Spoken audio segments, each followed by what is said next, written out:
তো যে ছাত্ররা নামছে আন্দোলন নিয়ে, এরা সফল, এরা বলছে যে আমরা দেশ স্বাধীন করছি, আমরা যে দাবি দেবী মানছে।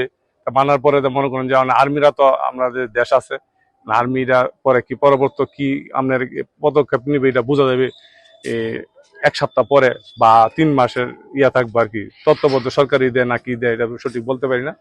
আমি আসছি দেখতে। অবস্থা তো খুবই খারাপ বাংলাদেশে, ভয়াবহ অবস্থা।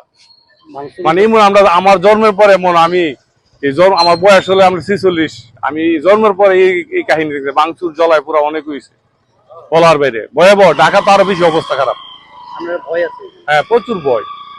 আপনি হিন্দু মানুষ মনে করেন, এই কারণে আরো চিন্তা করলাম যে যাক পাশের দেশে যাই, ঘুরাই দিই, তো দেশটা একটু ঠান্ডা হোক। আমরা যাইতে আমাদের দেশ যেহেতু বাংলাদেশ, বুঝছেন না। এবং দোকানপাট এগুলি ভাঙচুর করতেছে। হ্যাঁ, এমন অবস্থায় মিছিল টিছিল নিয়ে অনেক উত্তাল অবস্থা। তা আমি কোনো রকমে গা ঢাকা দিয়ে চলে আসছি আর কি। কারণ কি পরিস্থিতি খারাপ, কখন কার উপরে কি পড়ে তা তো বলা যায় না।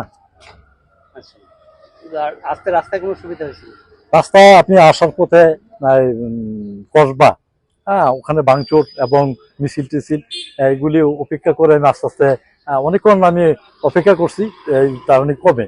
কিন্তু শেষ পর্যন্ত দেখতেছি যে একটু যখন নাকি ভাঙচুরের পরিস্থিতিটা হয়েছে, তখন আমি আস্তে আস্তে বেরা ওখান থেকে চলে আসছি একটা ইয়া দিয়া।